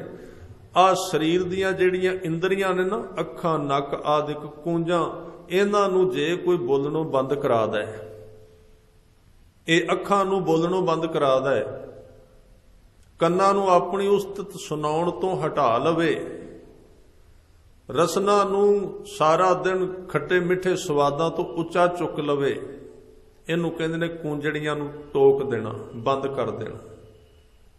ਫਰੀਦ ਸਾਹਿਬ ਕਿਉਂਕਿ ਸਾਧ ਸੰਗਤ ਵੱਡੀ ਦਾਤ ਪ੍ਰਾਪਤ ਕਰਨ ਵਾਸਤੇ ਛੋਟੀਆਂ ਤੇ ਛੱਡਣੀਆਂ ਪੈਣਗੀਆਂ। ਖਿਆਲ ਰੱਖਣਾ, ਛੱਡਣਾ ਨਹੀਂ ਅਸੀਂ 1 ਇੰਚ ਵੀ, ਤੇ ਚਾਹੁੰਦੇ ਹਾਂ ਸੱਚਖੰਡ ਜਿਉਂਦੇ ਜੀ ਹੱਥਾਂ ਵਿੱਚ ਆ ਜਾਏ। ਇਹ ਗੱਲ ਦੋਵੇਂ ਇਕੱਠੀ ਨਹੀਂ। ਛੋਟਾ ਛੱਡ ਤਾਂ ਕਿ ਵੱਡੇ ਨੂੰ ਪਾ ਸਕੇ। ਕੋਈ ਵੀ ਕੰਮ ਹੈ, ਕੋਈ ਵੀ ਕਾਰਜ ਹੈ, ਗੁਰੂ ਸਾਹਿਬ ਉਦਾਹਰਨ ਦਿੰਦੇ ਨੇ, ਇੱਕ ਜ਼ਿਮੀਂਦਾਰ ਸਵੇਰੇ ਉੱਠ ਕੇ ਅੰਮ੍ਰਿਤ ਵੇਲੇ ਕੰਮ ਕਰਦਾ ਹੈ। ਅੰਮ੍ਰਿਤ ਵੇਲੇ ਕੰਮ ਇੱਕ ਚੀਜ਼ ਨੂੰ ਤਿਆਗਦਾ ਹੈ। ਉਹ ਤਿਆਗ ਵਿਕਾਸ ਦਾ ਰਸਤਾ ਹੈ। ਉਹ ਤਿਆਗਦਾ, ਬੜੀ ਮਿੱਠੀ ਨੀਂਦ ਹੁੰਦੀ ਸਵੇਰ ਦੀ, ਉਹਨੂੰ ਛੱਡ ਦਿੰਦਾ ਹੈ। ਉਹਦਾ ਤਿਆਗ ਹੀ ਉਹਦੇ ਰਸਤੇ ਦੇ ਵਿੱਚ ਵਿਕਾਸ ਬਣ ਜਾਂਦਾ ਹੈ। ਨੀਂਦ ਤਿਆਗੀ, ਧਨ ਵੱਧ ਗਿਆ। ਇੱਕ ਵਿਦਿਆਰਥੀ ਨੀਂਦ ਤਿਆਗਦਾ, ਅਹੁਦੇ ਨੂੰ ਪ੍ਰਾਪਤ ਕਰ ਲੈਂਦਾ ਹੈ। ਇਸੇ ਤਰ੍ਹਾਂ ਧਰਮ ਦੇ ਮਾਰਗ ਤੇ ਜੇ ਤੇ ਜਾਣਾ ਕਿਸੇ ਅਹੁਦੇ ਤੇ, ਪੋਸਟ ਤੇ, ਵੈਸੇ ਕੋਈ ਪੋਸਟ ਨਹੀਂ ਸ਼ਬਦ ਵਰਤਣਾ ਪੈਂਦਾ ਹੈ, ਧਰਮ ਕੋਈ ਪੋਸਟ ਨਹੀਂ ਹੈ, ਤਾਂ ਜੇ ਤੇ ਕੁਝ ਵੱਡੀ ਥਾਂ ਤੇ ਜਾਣਾ ਤੇ ਛੋਟੇ ਕੰਮ ਤੇ ਕੁਝ ਨਾ ਕੁਝ ਤੇ ਤਿਆਗਣੇ ਪੈਣਗੇ ਨਾ। ਜੇ ਕਹੀਏ ਸੰਸਾਰ ਵਾਸਤੇ ਕੰਮ ਲਾ ਦਈਏ, ਸਾਰਾ ਸੰਸਾਰ ਵਾਸਤੇ ਪੂਰਾ ਸਮਾਂ ਲਾ ਦਈਏ, ਧਰਮ ਦਾ ਸਮਾਂ ਛੋਟਾ ਜਿਹਾ ਵੀ ਨਹੀਂ ਲਾ ਸਕਦੇ, ਫਿਰ ਮਿਲਦਾ ਨਹੀਂ ਕੁਝ। ਮਿਹਨਤ ਤੋਂ ਬਿਨਾ ਨਹੀਂ, ਪਰ ਸ਼ਰਮ ਜਿਹੜੀ ਹੈ ਜ਼ਰੂਰੀ ਹੈ ਬੜੀ। ਕੰਮ ਕਰਨਾ ਪਏਗਾ ਧਰਮੀ ਬੰਦੇ ਨੂੰ ਜੇ ਕਿਤੇ ਪਹੁੰਚਣਾ, ਨਹੀਂ ਤੇ ਫਿਰ ਆ ਦੂਸਰਾ ਕੰਮ ਤੇ ਚੱਲਦੀ। ਤੁਹਾਨੂੰ ਪਤਾ ਹੈ, ਜਿਹੜਾ ਆਦਮੀ ਪਹੁੰਚਦੇ ਕਿਤੇ ਨਹੀਂ, ਉੱਥੇ ਦਾ ਉੱਥੇ ਖੜਾ ਹੈ। ਕਦੀ ਅੰਨੋ ਦੀ, ਕਦੀ ਬੰਨੋ ਦੀ, ਕਦੀ ਪਰਬਤ ਵਾਲੀ ਰੰਨੋ ਦੀ, ਵਿੱਚ ਢੋਲ ਢਮੱਕਾ ਸਰਵਰ ਦਾ, ਤੇ ਵਿੱਚ ਗੱਲਬਾਤ ਬਾਬੇ ਨਾਨਕ ਦੀ ਵੀ ਚੱਲਦੀ ਹੈ। ਸਾਰਾ ਕੁਝ ਇਕੱਠੇ ਚੱਲੀ ਜਾਂਦਾ, ਕਿਤੇ ਨਹੀਂ ਪਹੁੰਚਦਾ, ਕਿਤੇ ਜਾਂਦਾ ਹੀ ਨਹੀਂ, ਕਿਉਂਕਿ ਕੰਮ ਨਹੀਂ ਕਰਦਾ ਧਰਮ ਦੇ ਉੱਤੇ, ਉਹਦੇ ਵਾਸਤੇ ਸਮਾਂ ਨਹੀਂ ਕੱਢਦਾ। ਕੋਈ ਵੀ ਕਾਰਜ ਹੈ ਸਮੇਂ ਦੀ ਤਾਂ ਮੰਗ ਕਰਦਾ ਹੈ, ਮਿਹਨਤ ਦੀ ਵੀ ਮੰਗ ਕਰਦਾ ਹੈ, ਤੇ ਉਸ ਸੁਭਾਅ ਦੀ ਤੇ ਨੀਅਤ ਦੀ ਵੀ ਮੰਗ ਕਰਦਾ ਹੈ। ਤਾਂ ਹੀ ਬੇਨਤੀ ਕਰ ਰਿਹਾ ਸਾਂ, ਗੁਰੂ ਤੇਗ ਬਹਾਦਰ ਸਾਹਿਬ ਜੀ ਦੇ ਬਹੁਤੇ ਸ਼ਲੋਕ ਆਦਮੀ ਦੇ ਹੱਥ ਲੂਜ ਕਰਾਉਣਾ ਚਾਹੁੰਦੇ, ਸੰਸਾਰ ਤੋਂ ਛਡਾਉਣਾ ਚਾਹੁੰਦੇ ਨੇ। ਢਿੱਲੇ ਕਰੇ ਥੋੜੇ ਜਿਹੇ, ਫੜਿਆ ਹੋਇਆ ਸੀ, ਇਹਦੇ ਹੱਥ ਖਾਲੀ ਹੋਣ, ਇਹਦਾ ਖਾਨਾ ਖਾਲੀ ਹੋਵੇ, ਤਾਂ ਕਿ ਵੱਡੀ ਚੀਜ਼ ਨੂੰ ਫੜ ਸਕੇ। ਪਹਿਲਾਂ ਹੱਥ ਖਾਲੀ ਕਰਾਉਣੇ ਨੇ, ਫੜਾਉਣ ਦੀ ਗੱਲ ਬਾਅਦ ਵਿੱਚ, ਪ੍ਰਾਪਤੀ ਬਾਅਦ ਵਿੱਚ, ਪਹਿਲਾਂ ਖਾਲੀ ਤੇ ਹੋਵੇ ਕੁਝ। ਇਸ ਲਈ ਇਹ ਉਪਦੇਸ਼ ਜਿੰਨੇ ਵੀ ਦਿੱਤੇ ਗਏ ਮੌਤ ਨਾਲ ਸੰਬੰਧਿਤ ਨੇ, ਸੰਸਾਰ ਦੀ ਅਸਲੀਅਤ ਦੱਸ ਰਹੇ ਨੇ। ਗੁਰੂ ਤੇਗ ਬਹਾਦਰ ਸਾਹਿਬ ਪਾਤਸ਼ਾਹ ਕਹਿੰਦੇ, ਜੈਸੇ ਜਲ ਤੇ ਬੁੱਧ ਬੁਦਾ ਉਪਜੈ ਬਿਨ ਸੈ ਨੀਤ। ਹਰ ਰੋਜ਼ ਉਪਜਦਾ ਹੈ ਤੇ ਹਰ ਰੋਜ਼ ਬਿਨਸ ਜਾਂਦਾ ਬੁਲਬੁਲਾ। ਜਗ ਰਚਨਾ ਤੈਸੇ ਰਚੀ, ਕਹੋ ਨਾਨਕ ਸੁਨ ਮੀਤ। ਹੇ ਮਿੱਤਰ ਸੁਣ, ਹੇ ਪਿਆਰੇ ਸੁਣ, ਇਹ ਰਚਨਾ, ਇਹਦੀ ਸਿਰਜਣਾ ਇਸ ਤਰ੍ਹਾਂ ਦੀ ਕੀਤੀ ਗਈ ਹੈ, ਇਸ ਤਰ੍ਹਾਂ ਦੀ ਬੜੀ ਸਵਾਦਲੀ ਹੈ, ਜੋ ਬਣੇ ਤੇ ਮਿਟੇ, ਇਸ ਤਰ੍ਹਾਂ ਦਾ ਸਿਸਟਮ ਉਹਨੇ ਬਣਾਇਆ ਹੈ। ਅੱਗੇ ਬਚਨ ਕੀਤਾ, ਸਹਿਬ ਕਹਿੰਦੇ ਪ੍ਰਾਨੀ ਕਛੂ ਨਾ ਚੇਤਈ, ਮਦ ਮਾਇਆ ਕੈ ਅੰਧ। ਪ੍ਰਾਣੀ ਦਾ ਅਰਥ ਹੈ ਜਿਹਦੇ ਵਿੱਚ ਪ੍ਰਾਣ ਚੱਲਦੇ ਹੋ, ਪਰ ਪ੍ਰਾਣੀ ਇਸ ਉੱਪਰ ਵਾਲੇ ਸ਼ਲੋਕ ਨੂੰ ਕਦੀ ਚੇਤੇ ਨਹੀਂ ਕਰਦਾ, ਕਦੀ ਯਾਦ ਹੀ ਨਹੀਂ ਕਰਦਾ। ਦੋ ਸੰਭਾਵਨਾਵਾਂ ਨੇ ਜ਼ਿੰਦਗੀ ਦੀਆਂ। ਇੱਕ ਤੇ ਮੈਂ ਬੇਨਤੀ ਕੀਤੀ ਸੀ ਹਵਸ਼, ਹਵਾ ਜਿਹੜਾ ਸ਼ਬਦ ਬਣਿਆ, ਇਸਲਾਮ ਨੇ ਕਿਹਾ ਹਵਾ ਤੋਂ ਸੰਸਾਰ ਬਣੇ। ਹਵਾ ਇਸਤਰੀ ਸੀ, ਆਦਮ ਤੇ ਹਵਾ ਦੇ ਸੁਮੇਲ ਤੋਂ ਸੰਸਾਰ ਬਣੇ। ਅਸਲ ਵਿੱਚ ਹਵਾ ਦੇ ਅਰਥ ਨੇ ਹਵਸ਼, ਹਵਾ ਦੇ ਹੋਰ ਕੋਈ ਅਰਥ ਨਹੀਂ। ਹਵਸ਼ ਤੋਂ ਸੰਸਾਰ ਬਣਿਆ, ਤ੍ਰਿਸ਼ਨਾ ਤੋਂ, ਹਵਸ਼ ਵਿੱਚੋਂ ਪੈਦਾਇਸ਼ ਹੋਈ ਸੰਸਾਰ ਦੀ। ਤਾਂ ਇਹ ਮਨੁੱਖ ਜਿਹੜੀ ਥਾਂ ਤੇ ਬੰਦਾ ਰਹਿੰਦਾ ਹੋਵੇ, ਉਹਦੀ ਅਸਲੀਅਤ ਦਾ ਪਤਾ ਹੋਣਾ ਬੜਾ ਜ਼ਰੂਰੀ ਹੈ। ਸਤਿਗੁਰੂ ਨੇ ਇੱਕ ਜੀਵਨ ਦੀ ਦਸ਼ਾ ਦੱਸੀ, ਨਹੀਂ ਤੇ ਇੱਥੇ ਇੱਕ ਗੱਲ ਹੋ ਜਾਏਗੀ ਕਿ ਮੌਤ ਮੰਗੀ ਜਾ ਰਹੀ ਹੈ। ਸਤਿਗੁਰੂ ਨੇ ਉਹਦੇ ਤੋਂ ਵੀ ਅੱਗੇ ਜਾ ਕੇ ਇਨਕਾਰ ਕੀਤਾ। ਉਹ ਕਹਿੰਦੇ ਨਹੀਂ, ਨਾ ਤੂੰ ਮਰਨ ਦੀ ਮਰਨ ਵੱਲ ਤੁਰ ਤੇ ਜੀਵਨ ਦੀ ਆਸ ਬਹੁਤੀ ਨਾ ਕਰ। ਜੇ ਤੂੰ ਸੁਖੀ ਰਹਿਣਾ ਹੈ, ਮਰਨੇ ਕੀ ਚਿੰਤਾ ਨਹੀਂ, ਜੀਵਨ ਕੀ ਨਹੀਂ ਆਸ। ਮਰਨ ਦੀ ਚਿੰਤਾ ਨਹੀਂ ਕਿ ਜ਼ਰੂਰ ਮਰਾਂ ਹੀ, ਜਿਉਣਾ ਵੀ ਚਾਹੁੰਦਾ ਹੈ, ਪਰਵਾਹ ਨਹੀਂ। ਪਰ ਮੌਤ ਆ ਜਾਏ ਤੇ ਕੋਈ ਉਹਨੂੰ ਇਨਕਾਰ ਵੀ ਨਹੀਂ ਹੈ, ਉਹਨੂੰ ਵੀ ਵੈਲਕਮ ਹੈ, ਉਹਦੇ ਵਾਸਤੇ ਤਿਆਰ ਖੜਾ ਹੈ। ਇਸ ਤਰ੍ਹਾਂ ਦਾ ਜੀਵਨ ਸਤਿਗੁਰੂ ਦੱਸਣਾ ਚਾਹੁੰਦੇ, ਪਰ ਇਹ ਪ੍ਰਾਣੀ, ਇਹ ਮਨੁੱਖ ਇਸ ਤਰ੍ਹਾਂ ਦੀ ਗੱਲ ਨੂੰ ਕਦੀ ਚੇਤੇ ਨਹੀਂ ਕਰਦਾ। ਪ੍ਰਾਣੀ ਕਛੂ ਨਾ ਚੇਤਾ ਹੀ, ਇਹਨੂੰ ਚੇਤਾ ਹੀ ਨਹੀਂ ਆਉਂਦਾ। ਜਦੋਂ ਜਨਮ ਲੈਣਾ ਸੀ, ਜਨਮ ਤੋਂ ਕੁਝ ਪਲ ਪਹਿਲਾਂ ਇਹ ਸਾਰੀਆਂ ਚੀਜ਼ਾਂ ਚੇਤੇ ਵਿੱਚ ਸਨ, ਉੱਥੇ ਗਿਆਨ ਹੁੰਦਾ ਹੈ। ਇਹ ਇੱਕ ਬਹੁਤ ਵੱਡਾ ਕੁਦਰਤ ਦਾ ਨਿਯਮ ਹੈ। ਜਦੋਂ ਦੇਸ਼ ਬਦਲਦਾ ਹੈ ਤੇ ਪਿਛਲੀ ਯਾਦਾਸ਼ਤ ਸਾਫ਼ ਹੋ ਜਾਂਦੀ, ਟੁੱਟ ਜਾਂਦੀ, ਉਹਦੇ ਨਾਲੋਂ ਕਨੈਕਸ਼ਨ ਟੁੱਟ ਜਾਂਦੇ ਨੇ, ਇਹ ਖਤਮ ਹੋ ਜਾਂਦੇ ਨੇ। ਜਿਵੇਂ ਅਸੀਂ ਹੁਣ ਇੱਥੇ ਆ ਨਾ, ਇਸ ਧਰਤੀ ਤੇ ਆ, ਤਾਂ ਜਦੋਂ ਇਹਨੂੰ ਛੱਡਾਂਗੇ ਸੰਸਾਰ ਮਿਟ ਜਾਏਗਾ, ਪਤਾ ਨਹੀਂ ਲੱਗਣਾ ਕਿੱਥੋਂ ਆਏ ਸੀ। ਫਿਰ ਜਦੋਂ ਅੱਗੇ ਜਨਮ ਲੈਣਾ ਹੈ, ਹੁਣ ਜਿੱਥੇ ਜਨਮ ਲਿਆ ਹੈ, ਸਾਨੂੰ ਪਿਛਲਾ ਨਹੀਂ ਪਤਾ ਕਿੱਥੋਂ ਆਏ। ਇਹ ਵੈਸੇ ਠੀਕ ਵੀ ਹੈ ਸੰਸਾਰ ਨੂੰ ਚਲਾਉਣ ਵਾਸਤੇ, ਪਰ ਇਹ ਮਨੁੱਖ ਇੱਕ ਗੱਲ ਨੂੰ ਪੂਰੀ ਤਰ੍ਹਾਂ ਐਗਰੀਮੈਂਟ ਲੈ ਕੇ ਆਉਂਦਾ ਸੰਸਾਰ ਵਿੱਚ ਪਰਮਾਤਮਾ ਨਾਲ। ਜਨਮ ਇਹਦਾ ਹੁੰਦਾ ਹੀ ਤਾਂ ਹੈ। ਇਹ ਇੱਛਾ ਹੀ ਇਸ ਨੂੰ ਜਨਮਧਾਰੀ ਬਣਾਉਂਦੀ ਹੈ ਕਿ ਮੈਂ ਜਨਮ ਲੈਣ ਤੋਂ ਬਾਅਦ ਜਿੱਥੇ ਕੰਮ ਕਰਾਂਗਾ, ਜਿੱਥੇ ਸੰਸਾਰ ਵਿੱਚ ਵਿਚਰਾਂਗਾ, ਉੱਥੇ ਕੁਦਰਤ ਮੰਗ ਕਰਦੀ ਹੈ ਕਿ ਤੂੰ ਮੈਨੂੰ ਪਿਆਰ ਕਰ। ਮਨੁੱਖ ਬਣਾਏ ਇਸ ਵਾਸਤੇ ਗਿਆ ਹੈ, ਇਹਦਾ ਹੋਰ ਕੋਈ ਪ੍ਰਯੋਜਨ ਨਹੀਂ ਸੀ। ਆਦਮੀ ਦਾ ਪ੍ਰਯੋਜਨ ਪਰਮਾਤਮਾ ਵੱਲ ਕੋਈ ਨਹੀਂ ਸੀ ਹੋਰ। ਪਰਮਾਤਮਾ ਨੇ ਇਹਨੂੰ ਘੜੇ ਤਾਂ ਇੱਕ ਵੱਖਰੀ ਜੋਨੀ ਹੈ। ਪ੍ਰੇਮ ਸਿਰਫ ਇਹਦੇ ਵਿੱਚ ਹੋ ਸਕਦਾ ਹੈ। ਕੋਈ ਕੁੱਤਾ, ਕੋਈ ਗਧਾ, ਕੋਈ ਪਸ਼ੂ ਪਰਮਾਤਮਾ ਨੂੰ ਪ੍ਰੇਮ ਨਹੀਂ ਕਰ ਸਕਦਾ। ਬਸ ਇਹੀ ਵਖਰੇਵਾਂ ਹੈ ਮਨੁੱਖ ਵਿੱਚ ਔਰ ਆਮ ਜੂਨਾਂ ਦੇ ਵਿੱਚ। ਇਸ ਕਰਕੇ ਆਦਮੀ ਨੂੰ ਸਮਝਾਇਆ ਗਿਆ ਹੈ ਕਿ ਤੈਨੂੰ ਬੜੀ ਸੁੰਦਰ ਦੇਹ ਮਿਲੀ, ਭਈ ਪ੍ਰਾਪਤ ਮਾਨੁਖ ਦੇ ਹੁਰੀਆ, ਗੋਬਿੰਦ ਮਿਲਣ ਕੀ ਤੇਰੀ ਬਰੀਆ, ਅਵਰ ਕਾਜ ਤੇਰੇ ਕਿਤੈ ਨਾ ਕਾਮ, ਮੈਂ ਸਾਧ ਸੰਗਤ ਭਜ ਕੇਵਲ ਨਾਮ, ਸਰੰਜਾਮ ਲਗ ਭਵਜਲ ਤਰਨ ਕੈ, ਜਨਮ ਬਿਰਥਾ ਜਾਤ ਰੰਗ ਮਾਇਆ ਕੈ। ਸਰੰਜਾਮ ਕਹਿੰਦੇ ਨੇ ਉਦਮ ਕਰਨਾ, ਉਦਮ ਕਰ ਕਹਿੰਦੇ ਸਰੰਜਾਮ ਲਗ ਭਵਜਲ ਤਰਨ ਕੈ, ਜਨਮ ਬਿਰਥਾ ਜਾਤ ਰੰਗ ਮਾਇਆ ਕੈ। ਇਹ ਜਿਹੜਾ ਮਨੁੱਖ ਸਰੀਰ ਬਣਿਆ ਇੱਕੋ ਹੀ ਹੈ ਕਿ ਜਿਹਦੇ ਵਿੱਚ ਉੱਚਾ ਉੱਠ ਕੇ ਪਰਮਾਤਮਾ ਨੂੰ ਪ੍ਰੇਮ ਕਰਨ ਦੀ ਅੰਦਰ ਸ਼ਕਤੀ ਪਾਈ ਹੈ, ਸੁਰਤ ਦਿੱਤੀ ਹੈ। ਦੂਜੀਆਂ ਜੂਨਾਂ ਵਿੱਚ ਨਹੀਂ। ਪਰ ਇੱਥੇ ਆਉਂਦਿਆਂ ਸਾਰ ਚੇਤਾ ਭੁੱਲ ਗਿਆ, ਯਾਦ ਨਿਕਲ ਗਈ ਵਿੱਚੋਂ। ਬਸ ਜਨਮ ਦੀ ਚੋਟ, ਜਨਮ ਦੀ ਘਟਨਾ, ਪਹਿਲਾ ਸਵਾਸ, ਯਾਦ ਅੰਦਰੋਂ ਸਾਫ਼ ਹੋ ਗਈ, ਚੇਤਾ ਭੁੱਲ ਗਿਆ। ਹੁਣ ਹੋਰ ਤੇ ਸਾਰੇ ਪ੍ਰਬੰਧ ਹੋ ਜਾਂਦੇ ਨੇ, ਫਿਜ਼ੀਕਲ ਤੌਰ ਤੇ ਸਾਰੇ ਪ੍ਰਬੰਧ ਨੇ ਕਿ ਬੱਚੇ ਨੇ ਜਨਮ ਲੈਣਾ, ਜਨਮ ਤੋਂ ਪਹਿਲੇ ਹੀ ਦਵਾਈਆਂ ਉਸ ਦੀਆਂ ਦਿੱਤੀਆਂ ਜਾਂਦੀਆਂ ਨੇ। ਜਨਮ ਸਮੇਂ ਨੂੰ ਇਹ ਰੋਗ ਲੱਗ ਸਕਦਾ, ਉਹਦੇ ਲਈ ਪਹਿਲਾਂ ਦਵਾਈ ਤਿਆਰ ਹੈ। ਬਸ ਸੰਸਾਰ ਵਿੱਚ ਦੁੱਖ ਇੱਕੋ ਕਾਰਨ ਇਹ ਹੈ।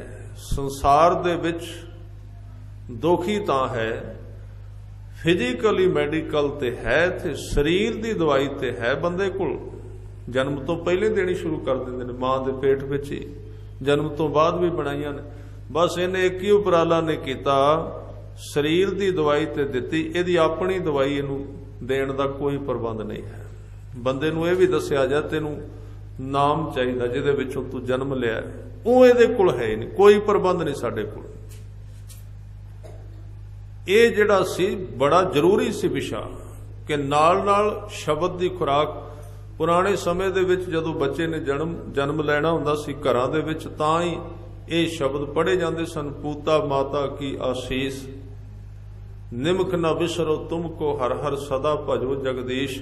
ਕਿਉਂਕਿ ਉਹ ਬੜੇ ਸਿਆਣੇ ਲੋਕ ਸਨ। ਅਸੀਂ ਉਹਨਾਂ ਨੂੰ ਕਹਿੰਦੇ ਸਾਂ ਵੀ ਇਹ ਪੁਰਾਣੇ ਹੋ ਗਏ ਨੇ, ਹੁਣ ਅਸੀਂ ਮਾਡਲ ਹੋ ਗਏ। ਅਸੀਂ ਪੜ੍ਹੇ ਲਿਖੇ ਮੂਰਖ ਬਿਲਕੁਲ ਬਣ ਗਏ। ਮੂਰਖਤਾ ਕਿ ਅਸੀਂ ਉਸ ਖੱਡ ਵੱਲ ਜੀਵਨ ਧੱਕ ਦਿੱਤਾ ਹੈ ਜਿੱਥੋਂ ਪਰਤ ਕੇ ਆਦਮੀ ਨਿਕਲ ਨਹੀਂ ਸਕਦਾ।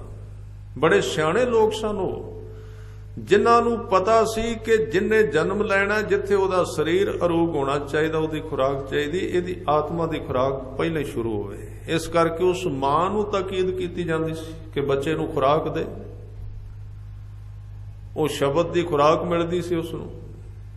ਬੱਚੇ ਦਾ ਸੁਭਾਅ ਕੁਦਰਤੀ ਧਾਰਮਿਕ ਹੁੰਦਾ ਸੀ, ਆਪਣੇ ਆਪ ਸਿਖਾਉਣਾ ਨਹੀਂ ਸੀ ਪੈਂਦਾ।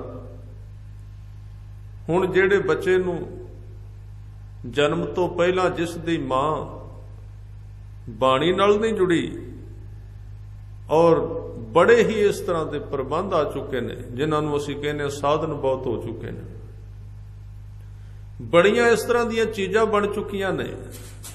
ਵੈਸੇ ਉਹ ਪ੍ਰਗਟ ਹੁੰਦੀਆਂ ਨੇ ਬਾਹਰ, ਜਦੋਂ ਅਸੀਂ ਵਸਤਰ ਪਹਿਨਦੇ ਹਾਂ ਨਾ ਪਤਾ ਲੱਗਦਾ ਅਸੀਂ ਵੇਖਦੇ ਕੀ ਹਾਂ।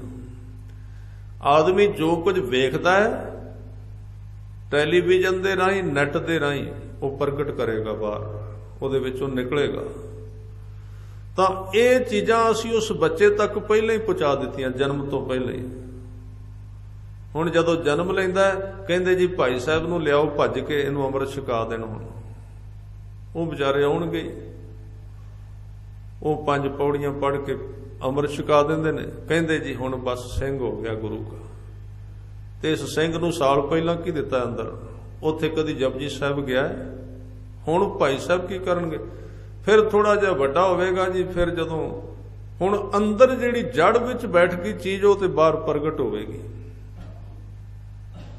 ਫਿਰ ਉਪਦੇਸ਼ ਦੇਣਗੇ ਜੀ ਇਹ ਆਗੂ ਨਹੀਂ ਠੀਕ, ਤਾਂ ਨਹੀਂ ਅਸੀਂ ਧਰਮੀ ਬੱਚੇ ਧਾਰਮਿਕ। ਬੱਚੇ ਦੀ ਜ਼ਿੰਮੇਵਾਰੀ ਸਭ ਤੋਂ ਪਹਿਲਾਂ ਘਰ ਤੋਂ ਸ਼ੁਰੂ ਹੁੰਦੀ ਹੈ, ਬਾਹਰੋਂ ਨਹੀਂ। ਇਹ ਠੀਕ ਹੈ ਕੁਝ ਲੋਕ ਵੱਖਰੇ ਨੇ, ਉਹ ਵੱਖਰਾ ਸਿਸਟਮ ਹੈ ਹਰਨਾਕਸ਼ ਤੇ ਪ੍ਰਹਿਲਾਦ ਦਾ, ਉਹ ਹੋਰ ਹੈ। ਉਹ ਲੱਖਾਂ ਵਿੱਚੋਂ ਕਿਤੇ ਇੱਕ ਹੁੰਦਾ ਹੈ ਕਿ ਮਾਂ-ਬਾਪ ਧਾਰਮਿਕ ਤੇ ਯਤਨ ਕਰਦੇ ਨੇ, ਫਿਰ ਵੀ ਉਹ ਧਾਰਮਿਕ ਨਹੀਂ ਹੁੰਦਾ। ਉਹਦੇ ਵਿੱਚ ਮਾਂ-ਬਾਪ ਦਾ ਦੋਸ਼ ਨਹੀਂ ਹੈ। ਮਾਂ-ਬਾਪ ਦਾ ਫਰਜ਼ ਹੈ ਆਪਣਾ ਫਰਜ਼ ਪੂਰਾ ਕਰਨਾ, ਉਹਦੇ ਤੋਂ ਅਣਗਹਿਲੀ ਨਾ ਕਰਨੀ। ਉਹਦੇ ਤੋਂ ਅੱਗੇ ਕੀ ਹੁੰਦਾ ਹੈ, ਇਹ ਕੁਦਰਤ ਦੇ ਹੱਥ ਵਿੱਚ ਹੈ। ਤਾਂ ਇਸ ਤਰ੍ਹਾਂ ਦੀ ਜਿਹੜੀ ਤਰੀਕੇ ਦੱਸੇ ਗਏ, ਉਹਨੂੰ ਹੀ ਸਤਿਗੁਰੂ ਕਹਿ ਰਹੇ ਨੇ ਕਿ ਆਦਮੀ ਪ੍ਰਾਣੀ ਕਛੂ ਨਾ ਚੇਤਈ, ਚੇਤੇ ਨਹੀਂ ਕਰਦਾ, ਯਾਦ ਨਹੀਂ ਕਰਦਾ। ਇਹਨੇ ਇਸ ਧਰਤੀ ਤੇ ਆ ਕੇ ਕੀ ਕਰਨਾ ਸੀ, ਕਿਉਂ ਨਹੀਂ ਕਰਦਾ? ਸਾਹਿਬ ਕਹਿੰਦੇ ਮਦ ਮਾਇਆ ਕੈ ਅੰਧ। ਇਹ ਮਾਇਆ ਦੇ ਮਦ ਵਿੱਚ, ਮਾਇਆ ਦੇ ਨਸ਼ੇ ਵਿੱਚ ਅੰਧਾ ਹੋ ਜਾਂਦਾ ਹੈ। ਇਹਨੂੰ ਦਿਸਦਾ ਨਹੀਂ, ਇਹਨੂੰ ਸੁੱਝਦਾ ਨਹੀਂ, ਇਸ ਨੂੰ ਚੇਤਾ ਨਹੀਂ ਆਉਂਦਾ। ਤੇ ਫਿਰ ਇਹਦਾ ਰਿਜ਼ਲਟ, ਇਹਦਾ ਸਿੱਟਾ ਕੀ ਹੈ? ਕਹਿੰਦੇ ਕਹੋ ਨਾਨਕ ਬਿਨ ਹਰ ਭਜਨ ਪਰਤ ਤਾਹੇ ਜਮ ਫੰਦ। ਕੀ ਕਮੀ ਆਉਂਦੀ ਪਰਮਾਤਮਾ ਦੀ ਬੰਦਗੀ ਤੋਂ ਬਿਨਾ? ਕੀ ਘਟ ਜਾਂਦਾ ਹੈ? ਗੁਰੂ ਤੇਗ ਬਹਾਦਰ ਸਾਹਿਬ ਕਹਿੰਦੇ ਨੇ ਜਮ ਦੀ ਫੰਦ, ਜਮਾਂ ਦੀ ਫਾਹੀ ਉਹਦੇ ਗਲ ਵਿੱਚ ਪੈ ਜਾਂਦੀ ਹੈ। ਉਹਨੂੰ ਜਮ ਘੇਰ ਲੈਂਦੇ ਨੇ, ਉਹ ਜਮਾਂ ਦੇ ਹੱਥਾਂ ਵਿੱਚ ਆ ਜਾਂਦਾ ਹੈ, ਉਹਨਾਂ ਦੇ ਹੱਥਾਂ ਵਿੱਚ ਫਸਦਾ। ਇਹ ਸਤਿਗੁਰੂ ਗੁਰੂ ਤੇਗ ਬਹਾਦਰ ਸਾਹਿਬ ਪਾਤਸ਼ਾਹ ਜੀ ਬਖਸ਼ਿਸ਼ ਕਰ ਰਹੇ ਨੇ। ਸਾਧ ਸੰਗਤ ਆਓ, ਇੱਥੇ ਸਮਾਪਤੀ ਹੈ, ਔਰ ਸਵੇਰੇ ਫਿਰ ਆਪਾਂ ਇਹ ਵਿਚਾਰਾਂ ਸਾਂਝੀਆਂ ਕਰਾਂਗੇ। ਰਹਿ ਰਸ ਸਾਹਿਬ ਦਾ ਸਮਾਂ ਹੋ ਚੁੱਕਾ ਹੈ। ਬਾਣੀ ਨਾਲ ਜੁੜੀਏ, ਭੁੱਲਾਂ ਚੁੱਕਾਂ ਦੀ ਖਿਮਾ ਕਰਨੀ। ਵਾਹਿਗੁਰੂ ਜੀ ਕਾ ਖਾਲਸਾ, ਵਾਹਿਗੁਰੂ ਜੀ ਕੀ ਫਤਿਹ।